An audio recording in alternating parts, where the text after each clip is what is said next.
किसी ने सच कहा है, सियासत में सब कुछ स्थायी नहीं होता। बात चाहे दोस्ती की हो या फिर दुश्मनी की, राजनीति में अवसर बड़ा होता है। आज हम आपको दिखाएंगे कैसे क्षेत्रीय भाषा की सिनेमा के मशहूर कलाकार अब राजनीति के रंग में रंगने को आतुर हैं। बात करेंगे छम्मा छम्मा गर्ल उर्मिला के कांग्रेस में शामिल होने की, साथ ही चर्चा करेंगे टिकट कटने के बाद बीजेपी प्रत्याशी के पाला बदलने की, और इसके साथ ही दिखाएंगे इत्र और अपने इतिहास के लिए मशहूर कन्नौज लोकसभा सीट के सियासी समीकरण। साथ ही होंगी और भी कई सियासी खबरें। तो आइए शुरू करते हैं सियासी महाभारत का सफर। भोजपुरी स्टार रवि किशन निरहुआ ने सीएम योगी से मुलाकात की है। इनको पूर्वांचल की 2 अहम सीटों से बीजेपी का टिकट मिलने की चर्चाएं हैं। सीएम ने चुनाव लड़ने की संभावनाओं पर दोनों भोजपुरी स्टार से चर्चा की। सूत्र बता रहे हैं कि गोरखपुर या जौनपुर से चुनाव लड़ सकते हैं रवि किशन, जबकि आजमगढ़ में बीजेपी अखिलेश यादव के खिलाफ निरहुआ को उतार सकती है। हालांकि इन्हें सीट कहां से दी जाएगी अभी तय नहीं हुआ है, लेकिन संभावना इसी बात की ज्यादा लग रही है। आज मुलाकात की गई है और मुलाकात के दौरान की तस्वीरें आपके सामने हैं। बीजेपी ज्वाइन कर रहे हैं, भारतीय जनता पार्टी ज्वाइन कर रहे हैं। आगे जो भी पार्टी का आदेश होगा उस हिसाब से चलेंगे। वो अब डिपेंड करता है पार्टी के ऊपर, पार्टी क्या डिसाइड करती है, पार्टी क्या चाहती है।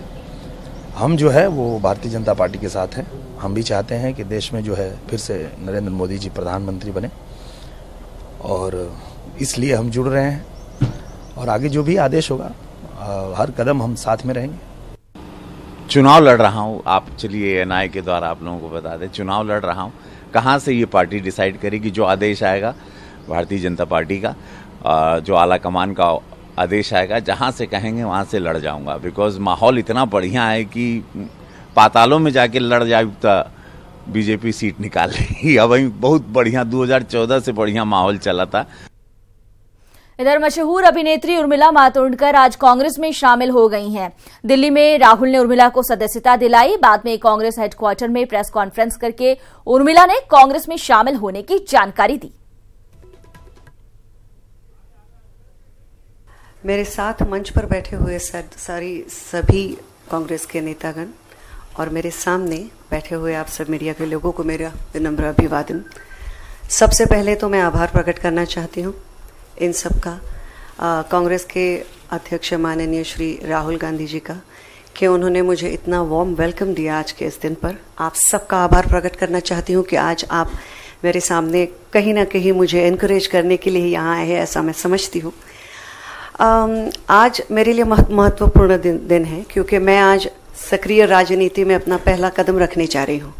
सक्रिय राजनीति कहने का वजह यह है क्योंकि मैं एक ऐसे परिवार से हूँ जिस परिवार में मेरे बचपन से थिंकिंग जो है, मेरी सोच, मेरी समझ परम पूज्य महात्मा गांधी जी, पंडित जवाहरलाल नेहरू जी, सरदार वल्लभ भाई पटेल, इन लोगों के विचारों पे टिकी हुई है, बनी हुई है। मेरी पूरी पर्सनैलिटी, थिंकिंग, ये सारी इनके ख्यालों पे निर्भर है।